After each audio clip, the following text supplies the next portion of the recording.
Live from Sholo, Arizona, starring the foreign exchange students Rasmus and Josie, Jace Owens, Eric Scarlett, Rayenna Anderson, Jacob Yeager, Dr. Tracy Johnson, Maddie Moore, Mia Ordine, Caitlin O'Connell, Rebecca Hall, Michael Collins, Tyson Adams, and Ryan Caivano. This is After School with Ethan Tippets. Hello and welcome to another episode of After School with Ethan Tippets. As you can see, things are a little bit different around here.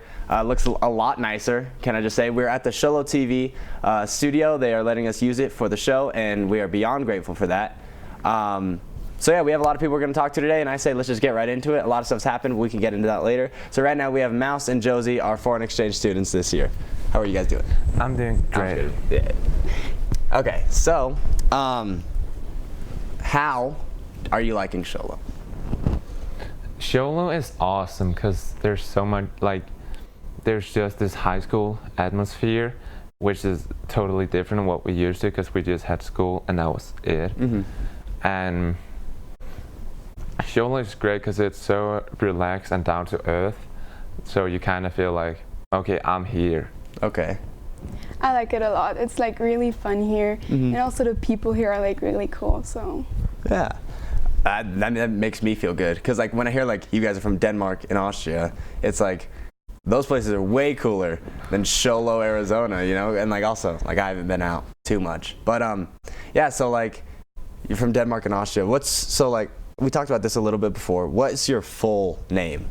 My full name, I gotta think it because it's so difficult. So transition from English to back to that? Transition from English to Danish, yeah.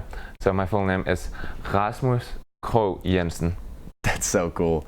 And then yours, so I think you talked to me a little bit about it before. How people say it's Jocelyn here. Yeah, but you say it a little bit differently? People here pronounce it Jocelyn, but in Austria everybody calls me Joseline. Okay. And my last name is Renji. So Joseline Renji? Yeah. Did I sound Austrian right there? Yeah, actually you did. All right. What's different about America and Sholo? What's some notable things that are different from being across the pond? Notable things is that you guys can drive at 16, which is, I'm so jealous of that because you in Denmark, you're more dependent on your parents, and you gotta be like, oh, Mom, can I go here, or Dad, can we do this? Yeah. And here it's a bit hey, wanna hang out? And then you just drive up. Yeah, and because you're, okay. But we talked about this a little bit before too. It's we can drive at 16, but I know there's a lot of different things, the ages are kind of messed up.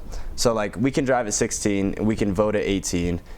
You guys can vote at 18 and drive at 16, is that right? It's kind of flipped? Yeah, it's flipped. That's so, I don't know, stuff like that's so cool. And then I know drinking is something that's completely different, across the pond. Because I know America's the only country where it's 21 is the limit, that's the highest. So I don't know, that's just, I don't know. I like the way cultures are kind of clashing. So I don't know, that's really cool.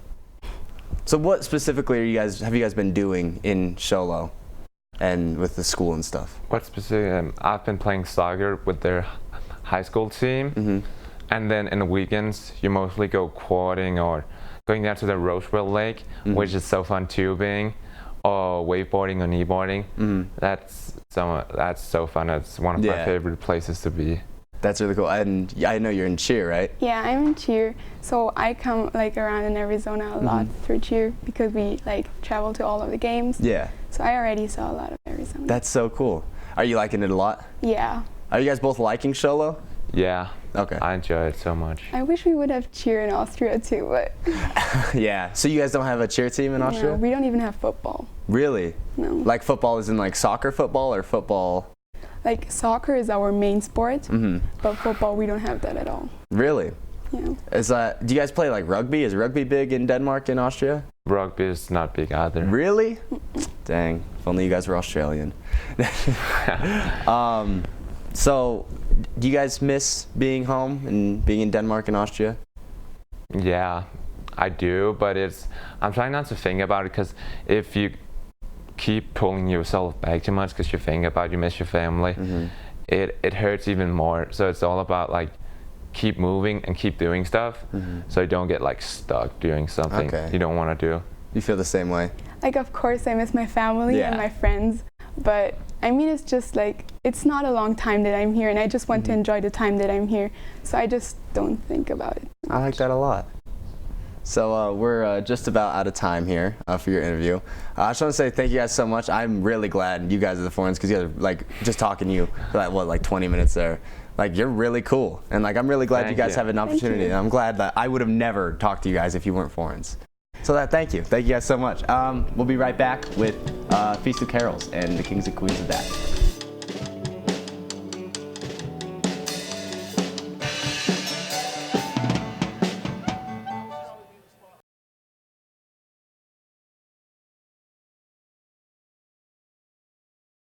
Welcome back to After School with Ethan Tippets. As I said, we have the king and the queen of Feast of Carols this year. We have Rayanna Anderson and Jake Yeager. How are you guys doing? Good. Doing good. So, Feast of Carols, it's coming up soon, within the next couple weeks. For the people who don't really know, have never been, what is Feast of Carols? So, Feast of Carols is like a medieval time set dinner show.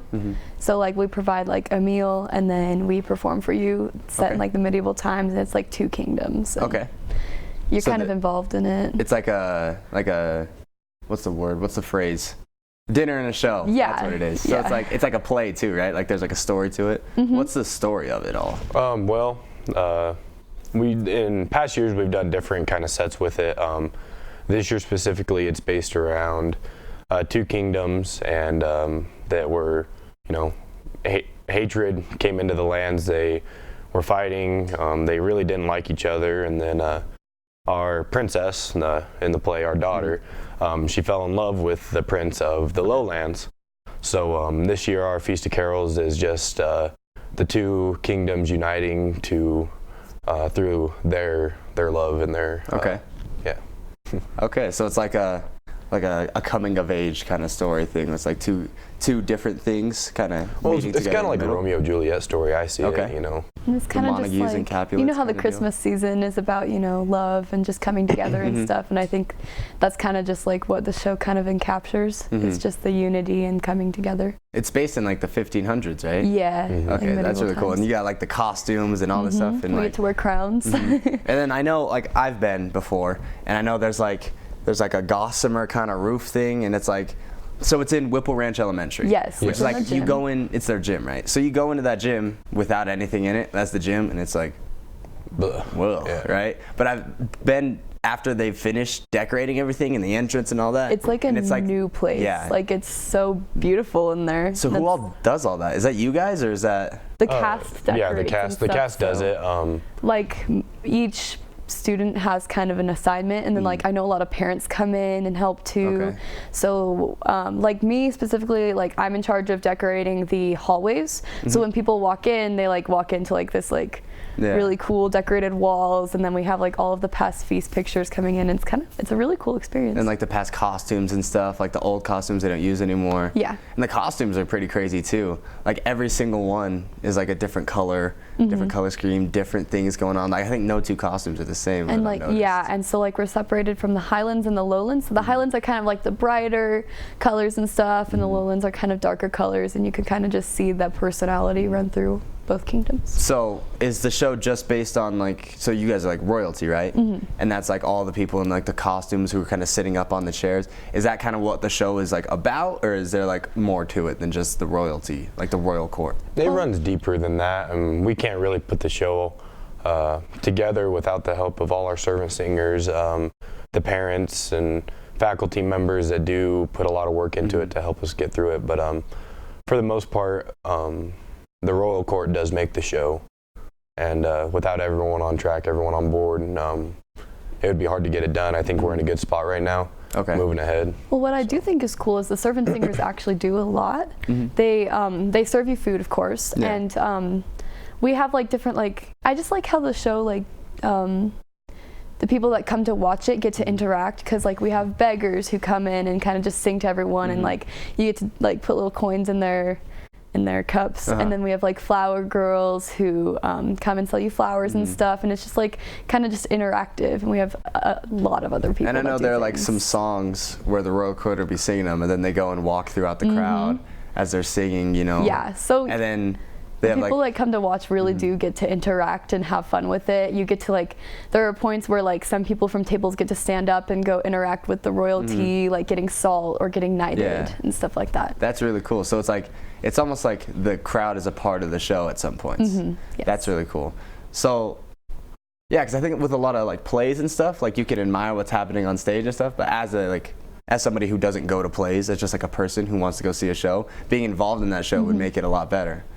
So, yeah, and like I know this has been a thing for a long time, right? Oh yeah. Yeah, this is our the 35th annual Feast of Carols. Wow. Yeah. So. 35. Wow. And like our music teacher, Miss Whipple, likes to put it, it's like the best hidden secret of Sholo. Okay. So like so many people love it, and that's what makes Christmas, but not a lot of people realize what it is. And so like we like to get the word out and let people come and experience like the cool things that we do. Get the flyers out and get everybody kind of jumping on the train.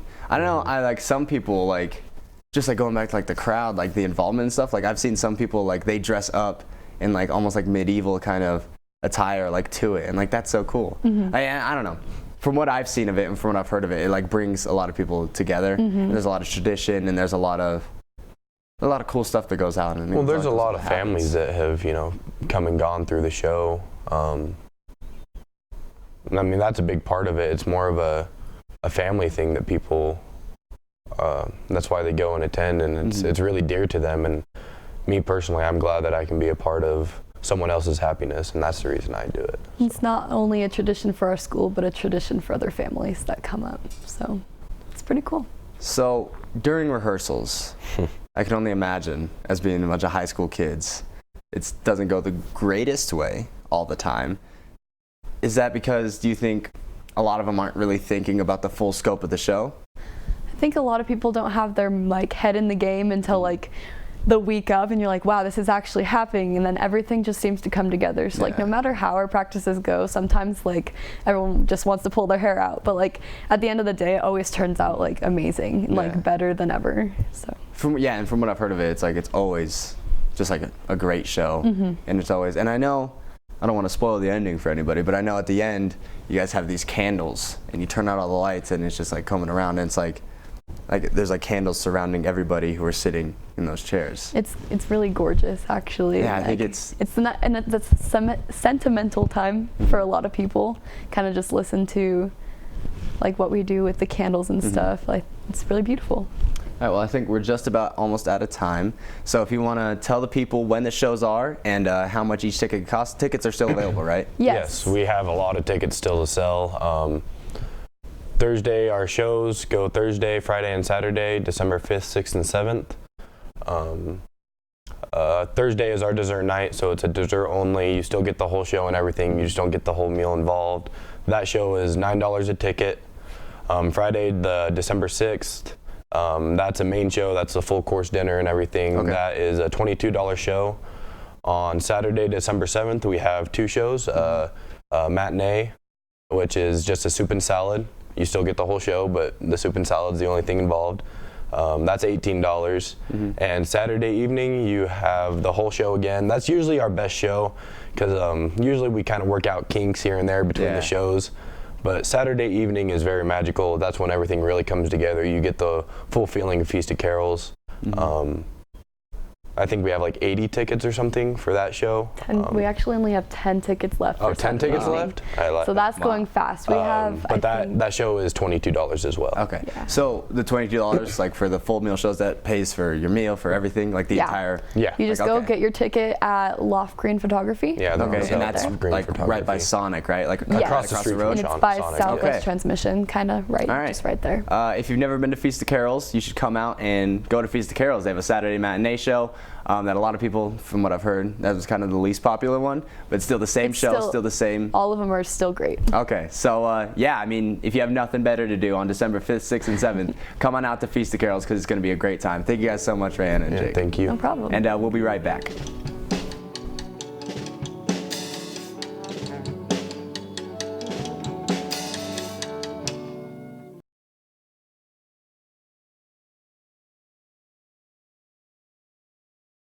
Welcome back to After School with Ethan Tippets. I am joined with Jace Owens and Eric Scarlett of the Cougar Pride robotics team. How are you guys doing? Doing great. I'm all right. Okay, so you guys are part of the Cougar Pride robotics team, the CPR. So as we can see over there, what do you have? So we have our robot cardiac arrest with us because they were our last year's robot, and we felt like showing off our work because it took a lot of time and effort to get. Seems intricate. Oh yes. Seems like there's a lot of moving parts. Seems like I wouldn't know what to do if you like take one thing off, I'd be like, I don't know where that goes. Like that sounds like. So how long did it take for that to get built? Oh, let's see. So in FTC, or the last league we were doing robotics, we had about a 9-month build season. So we took pretty much the whole time to build that. Yeah, I remember walking through the hallways like after school and seeing you guys always in that one room. It was just full. It just always working on it. So it was like, I mean, it looks like it paid off. That thing looks like it could move. I mean, I don't know what it does, but it looks like it could do something. So aside from like building robots, like what else does your team do? Like what does your team do overall? So I mean, the main thing is we build a robot for a competition. Mm-hmm. So for the past 2 years, we've been in a competition called FTC, or First Tech Challenge. So we build these robots, and we have a specific game every year that we have to, tailor our robot to and engineer it to complete certain tasks. So it's not like battle bots like most people think. It's one thing to build a robot that can tear something apart or destroy, but it's another thing to build a robot that can complete complex tasks and be productive. So. Okay, so you're not like fighting robots. It's more like what are some of the tasks that like the robots you make do? So last year's competition, it was called what was it? Last year's competition was Rover Ruckus. Rover Ruckus. That's what it was. So we had let's see if I can help you get a mental image about this. So we have a field that's 12 feet by 12 feet, so it's a square. We had what they called the lander in the middle. So basically it's just like this box with 4 metal legs, and it has hooks on each side. Okay. So the robots would start off mounted to the lander. They wouldn't be contacting the ground. And what they'd have to do in what's the autonomous mode, they would have to lower down, complete some tasks like knock a certain field element off based on their programming, their judgment, and then drive over to what we called the crater. It was like these plastic ridges, and it contained what we called the minerals. It's just little silver balls and gold cubes. Okay. In fact, we have one in there. If I can get it out. Like a space, one of those. Like a little wiffle ball, okay. Something like that. And then we'd drive it around, and then at the end of the competition, it would return to the lander, latch back on, and pull itself up. Really? Yeah. Okay, so when I see that, I immediately think it's like, oh, it's just like they made a cool looking RC car, but like it's a robot. Oh, so you guys do the computing of it all and like give it its programming. That's really cool. I didn't know you guys did that. Yeah, and Eric can talk a little more. The programming, because we also do just have a controlled part, but there is autonomous sections where it'll decide based on the camera it has on the bottom which is a cube or yellow, and that'll decide what it knocks over. That's really cool. Wow. Yeah. That's actually really cool. I had no idea that it was like, because it says like robotics, but like I think to me I was just like, oh, like they like drive like little like robots around, like it's just like RC like robots, but like it's actually like a robot. That's so cool. I didn't know that. Yeah. So I know in the Cougar Pride robotics team there's this kind of saying, kind of like mantra you guys use called gracious professionalism. I don't know how to talk. Can you explain that a little bit more? Okay, so gracious professionalism is a concept that Dr. Woody Flowers came up with. He's was an influential person in FIRST, and so he made the term gracious professionalism to kind of explain something. It's like our main value, essentially. So basically, it's competing like crazy, but at the same time respecting others and making sure we hold our core values and that we have good sportsmanship. We don't, make others feel like losers or, feel that they're less. We make them feel that, we're all a team and we all want to do our best. And we do better by working with each other, but competing at the same time. It's like humility, kind of. Essentially, yes. Humility. That's really cool. I like that you guys have that as like your base thing. That's kind of what you work off of. That's really cool. So I think for our final point in our time here, what do you guys do for your community? So as our community, we go out and we advertise ourselves a lot. We ask for sponsorships, but we're bringing robotics to our community. We're trying to move our community towards an age where things are more mechanized, because it's easier for people, and if things can be easier, why wouldn't you want them easier? Okay. So, I know that was the last point, but that just made me think of something. Being interested in robotics and the advancement of technology for the betterment of humankind, you guys have seen WALL-E, right? Oh yeah. Do you think it'll ever get to that point where we're all just big fat people just sitting in chairs and they're just getting fed and we just don't do anything? There's always going to be at least one healthy person.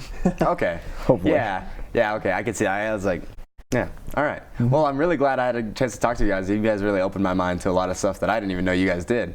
Thank you so much. We'll be right back from our commercials.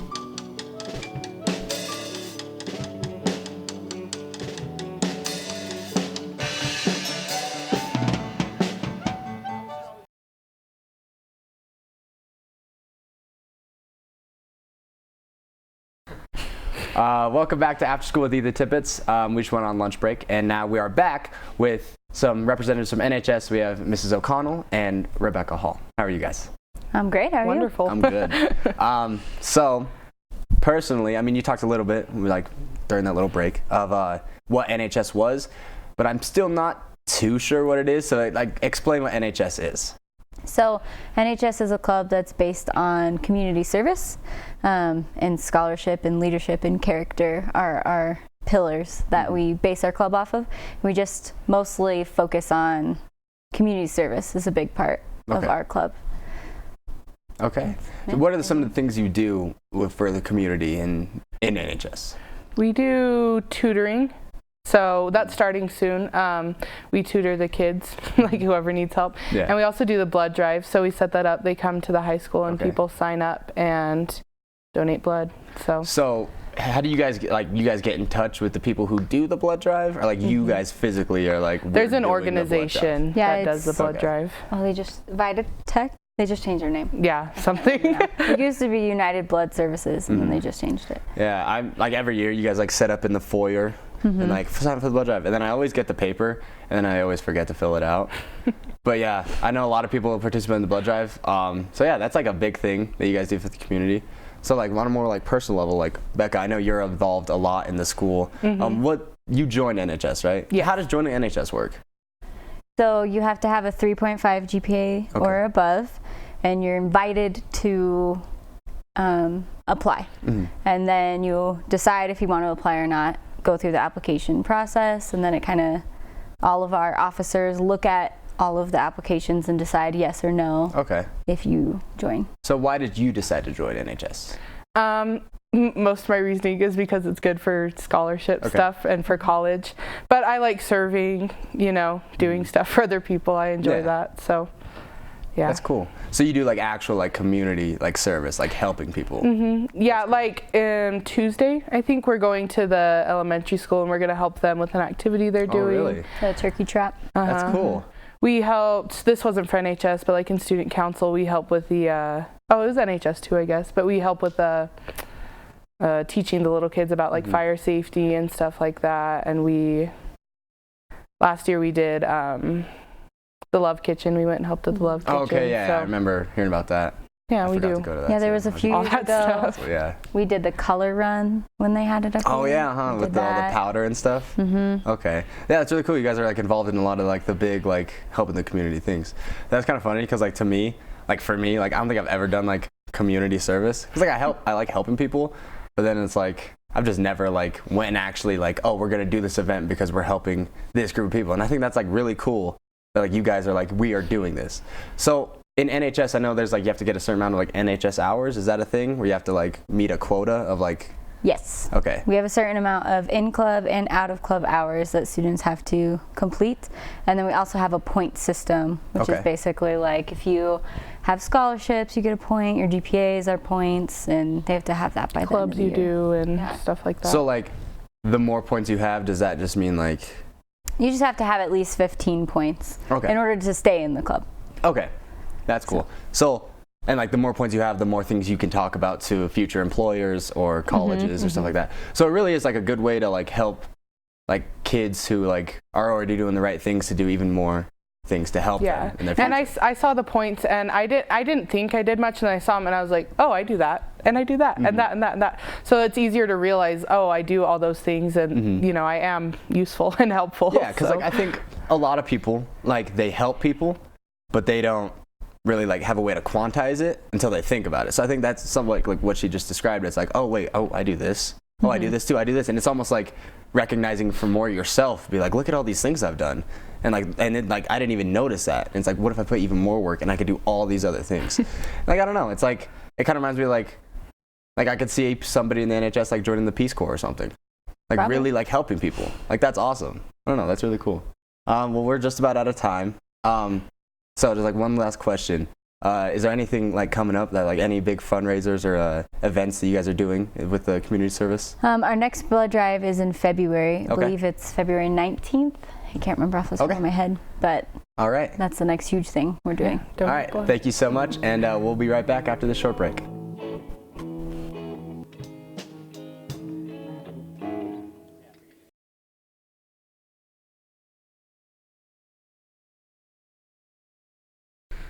Ladies and gentlemen, welcome back from break. We are now joined by the 64-Bit Club with the president, Michael Collins, Vice President Ryan Cavano, and the teacher advisor, I guess you would call it, Mr. Adams. How are we all doing today? Great. Good. All right, so I understand you have a tournament. Was that today, right? Mm-hmm. So today, and that's Super Smash Brothers, right? Mm-hmm. Super Smash Brothers. So you're part of the 64-Bit Club. What exactly is the 64-Bit Club? It's kind of like, it's turned into kind of an esports thing, but at first it was more just like we got together and we played Smash 64 in Mr. Adams' room and at lunch, and we would just have a good time. Eventually we started doing tournaments in the room, and it's like, why don't we turn this into a thing? So we got the petition, and we got a lot of people to sign up, and then we made a club, and before we knew it, a new Smash game was out, so we hopped onto it, and our viewer count went up when we started, and our attendance rate started going up when we did the new Smash game. And then a lot of people started complaining that we did too much Smash outside of the club, and so we started branching out and doing new things, but then our attendance rate kind of started to drop a little bit, and our viewership on YouTube did. So we're starting to do a little bit more Smash. Like today we're doing Smash, and then next month we're doing Smash. Next month we're doing Smash. Yes, it's Smash a lot. The purpose of the club is to explore video games, like all of them, but at the same time, like you have to maintain academic integrity. You have to still, it teaches you how to interact with your peers, keep control. We have rules and stuff. There's bannable offenses within the club and gaming. So like swearing, throwing your controller, losing your temper, like none of that's acceptable. Okay. So teaching you how to be professional. If you want to be a professional gamer, if you want to do something like that, this is where you can practice with other people who are, like Michael is looking forward to be a professional gamer, or Ryan, stuff like that. Yeah. That's cool. So as you're talking about that, you used a kind of a lot of like terms that a lot of people like I know, and I know we all know, but like a lot of people like probably wouldn't know. So when you say Smash, you mean like Super Smash Brothers, right? And the 64, like the Nintendo 64, right? So it all started with like just kind of like a little club, just kind of hang out and play some games every once in a while, just like at lunch or before school, after school, and it just kind of started developing into this thing that people kind of latched onto. Yeah, and then pretty much after enough people, you know, would play it, and then everyone enjoyed it, we just kind of decided to, you know, turn it into a club because, you know, why not? We need a whole day almost. From there. You only play 4 people at a time, so you had like 12, 13 people waiting to play. Even if you set up 2 systems, you still had like a waiting line. Yeah. So now we have a monthly tournament that goes on for usually 3 to 4 hours, 4.5 hours to get whatever game we're playing done. That's really cool. Yeah. So like, I mean, I don't know, that's just like another I talked about this in the last episode with Mr. Lewis and Mr. Johnson a little bit, but like, it's a testament to Shoalo High School. It's like I haven't really heard of like a 64-bit type club at like other schools, really, at least not around here. And it's like, I don't know, at Shoalo there's something for everybody. Yeah. Like if you want to do something, you can do it at Shoalo High School. And I think that's really, really cool and really unique to us. Like I mean, I've talked to people who go to Snowflake, Blue Ridge, a few other schools, and I've asked them about that, if they have any sort of clubs there, or like people who I know who have moved. And everyone has said no, like they don't have any sort of gaming club. Yeah, like at the beginning of the year, Snowflake kind of jumped onto our train and hosted their own Smash tournament. but that's because someone from Snowflake actually participates in our club tournaments and puts the good word out for us. And actually, he's on our club rankings, even though he goes to Snowflake. It's because we welcome. Yeah. And he's brought a few other Snowflake peers and stuff. And then over the summer, Ryan and I co-hosted tournaments alongside Big Kid up in Lakeside. Oh, okay. Where we store near WME. Yeah. We hosted a weekly tournament over the summer, and we're going to do it again next summer. And that brought a lot more attention to the club because people that don't normally come to the club came to the tournament and are like, this is cool. That's we should actually come more often. That's so cool. And like, especially with like other schools kind of like, not really, I wouldn't say copying, but like following suit. It's like, oh, we can do this too. It just shows like how great of an idea it is, and it's like, it's so easy to do, why aren't we doing it? Like, that's really cool. And I think like video games are something that really bring people together as well. It's also a new avenue for scholarships. Esports is now like a growing industry. That's the first year Arizona has actually joined esports as AIA, so now you can do it competitively against other schools, and there's scholarship opportunities. So Mr. Marchand and Mr. Nicholas at the high school have been pushing us to actually make one. Oh, yeah. But I've been a little reticent just because my schedule doesn't allow. And the only two games they offer currently are Rocket League and League of Legends. Yeah. Right? So not as many people are interested in that as say Smash, or we have a whole Paladins team built because me personally, I actually earlier in the year I started my own esports team outside of the club that I signed different players and stuff, and I built recently a team for the game Paladins, and we were hoping to get that team and do something with it, but the AIA wasn't allowing Paladins this year. Yeah. See that, I don't know, like I love the idea of like the 64-bit club, because like, I mean, at least for me, because like I've played video games since I was like a baby, you know, like my mom had an Atari and I was playing Pac-Man on it, and like ever since then I've just been like playing games. And like I always I only ever played by myself, and I kind of stopped playing like video games a couple years ago because I was like, I'm getting bored because I'm literally playing with myself, for lack of a better word. And like, I don't know, like I just wasn't a huge fan of just like always playing by myself. But like now, like with this club, like there's people that you can be playing with and people you can meet through this, and I think that that's a special thing. I think that's really cool. So I think we're coming up on our time here. One last question. I just want to bring up this. It's kind of happening societally. So with a lot of controversial things that are happening in the United States and across the country, a lot of people are blaming video games for causing violence across things. How do you guys feel about that? I feel it's completely wrong because growing up, I used to be like. Whenever I get mad, I would play, say, Mortal Kombat or GTA even, just to get vent. Because to me, it's a great way to vent off anger and violence. And like, I'd rather beat the crap out of a lizard man in Mortal Kombat than start a fight with a real person. Yeah, like, get in a fist fight. You don't want to hurt someone, so like I see it as an escape. And if some people can be easily influenced, so like I can see some people being influenced by GTA and wanting to go out and rob a car, like rob someone of their car or something like that. But like it's such a rare thing. Yeah. I feel like it's barely ever even happened, if like twice. I mean, yeah, I agree with that. I think like it's a really big misconception that a lot of people say like video games are causing this. I don't know. I never really agree with that. I just want to see how you guys felt about it. I mean, I knew what you were going to say, but I just wanted to hear somebody else say it, you know? Well, there's plenty of studies and literature from multiple reputable institutions like Harvard and Stanford and Yale that have shown, like what Michael just expressed, I play a video game, I know it's a game. Yeah. Like you just said, you got tired of playing it because you knew it was a game. People don't go out and say, oh, this is real. I should do exactly what I play in my game in real life. If somebody did that, that wouldn't be because of the game, because of a psychological imbalance more than likely. Because people don't exactly respawn in real life, you know? And like that's like, I don't know, with that same kind of logic that people use against video games causing violence, like I guess like, with it can be, you know what I mean. Flipped around. Like you could say like, okay, well I just watched Goodfellas, now I want to go rob a casino. Yeah, rob a casino or go rob a semi truck carrying hundreds of thousands of dollars of money. It's like, no. I don't know. I think it's more like therapy than it is inspiration. So yeah, I mean, I'm really glad I got to talk to you guys. Thanks for having us. Pretty cool. Yeah, and we'll be right back from this quick break.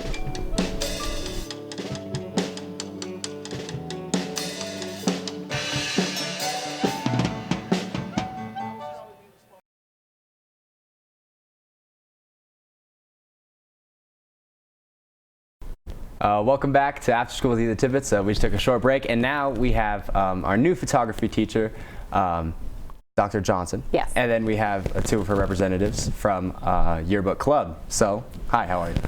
Hi, how are you doing today? I'm good. So, you're a new teacher here. How are you liking Sholo so far? I really like Sholo. It reminds me a lot of, I'm originally from Ohio, and it reminds me a lot of school I taught at for about 10 years. That's the same, whereas they were farm community, you guys are more ranch, but it's the same kind of vibe. It's good. Okay. And you're liking the school and everything? Everything's... Love it. I love it. The kids are good most of the time. And they're really progressing well in photography. Okay. Yearbook's gotten a good start, so everything's going really great. So what's your personal background like? I see you're wearing an Oregon jersey, so like where? So I know you came from Ohio. I'm not from Oregon. I'm an adopted duck. I am originally from Ohio. My undergrad's from the Ohio State University. Okay. So I am a Buckeye, and then I lived there most of my life. I moved out here the first time. I was out here for about 14 years. Okay. And then I went back to Ohio for 10, and now I'm back again. All right. But I'm not leaving again. So. Glad to have you. Thank you. So moving forward with our yearbook people here, what's the theme for this year's yearbook? Our moment. So explain that a little bit. It's, well, I'd say it just focuses a lot on what is happening this year with everybody, with the school, explaining like the community we have with each other. Okay. So it's a lot like togetherness kind of. So it's like our moment. Yeah. Okay. I like that a lot. We wanted to link in with the our story, the hashtag our story, so it all kind of meshes together. Oh, so it's like our story all encapsulates our big giant moment. Oh wow, I like that a lot. Thanks. That's actually really cool. That's what we're going for. So talking more about yearbooks, so we have senior ads this year. So how does that work? What is? Well, senior ads this year, you guys want to talk about it? You want me to? You can. Oh, thanks. So senior ads, every year, seniors can buy ads or parents can buy ads in the back of the book. This year it's going to be a little different because with Jostens, you can do it all online. So you get to decide and design your senior ad, or your parents can if they want to do it as a surprise. Everything's done on Jostens.com. You can go in there, you can set it up, you design, you lay out your pictures, you write everything, and then our rep will verify and make sure that everything's good to go. And parents, if you want to hide it from your senior, we can block it so no one can see it except us until it comes out. So what really is a senior ad? Like, what's kind of the purpose of a senior ad? It's kind of a celebration of you graduating. So a lot of times parents will put little personal notes in there and congratulate you on your achievements.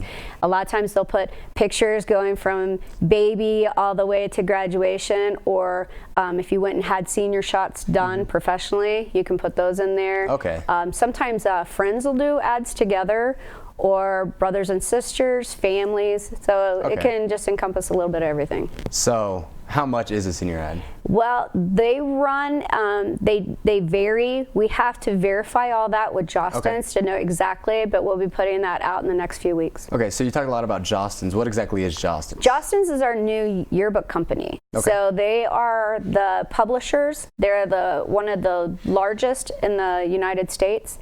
And they do everything digitally, so you should see a big difference in what the yearbook quality of photos looked like last year when they were printed versus this year. They're all done, they're digitally mastered, so everything's super clean cut. Okay, that's actually really cool. Yeah. So I know I've seen some stuff around the school, some like flyers and stuff, and I've heard some people say it, but what is Replay It? You guys are on this one. Replay is basically like you send your photos in of like you're doing stuff at school or you're doing something with your friends, and then we'll see it, and then we may put it in the yearbook. Explain how it works. It's an app that you get on your phone. Okay. And I believe on the app, it has the option for you to buy your yearbook also. Oh, really? So it just like takes you to Jostens. Oh, that's kind of cool. Yeah. So it's all connected. So you can buy your yearbook online. Everything you can do online this year. That's really cool. So if you want to personalize your yearbook this year, you can do that online. You pick out how you want to personalize it. You can do icons, you pick the font, everything, and it'll imprint on the front of your book so that when you come to pick it up, it's just your yearbook. Wow, that's really cool. I like that a lot. It's like a lot of innovations. Yes. On like, it's a lot more personal too. Yes. That's really cool. So it's like our moment, Yes. But then you can make it a little bit more your moment as well. True. That's really cool. Well, I think we're just about out of time. Thank you guys so much for talking to us today. Thank you. I really appreciate it. Thank you. We'll be right back with our closing statements and our finishing up our episode of After School with Ethan Tippets. Thank you.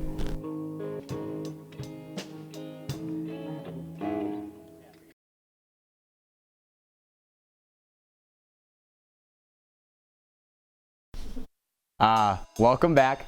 So I said I was gonna do some closing statements, so I figured I would do a little monologue thing. I hope Matt's following me, because I can't tell what he's doing. But here we are, episode 3. As you can see, things are a lot different.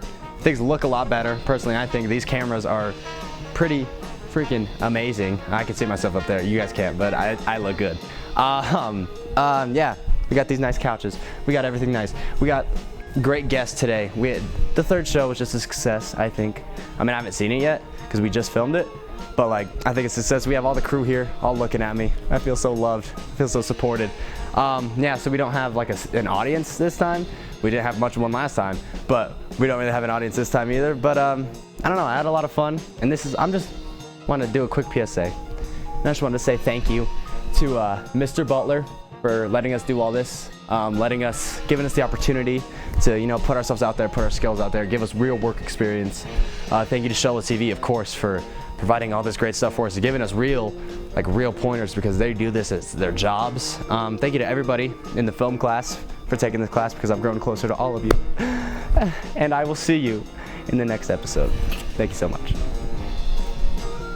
All footage used in this production is owned by Sholo High School and Sholo TV. Any re-uploading or distribution without consent is strictly prohibited.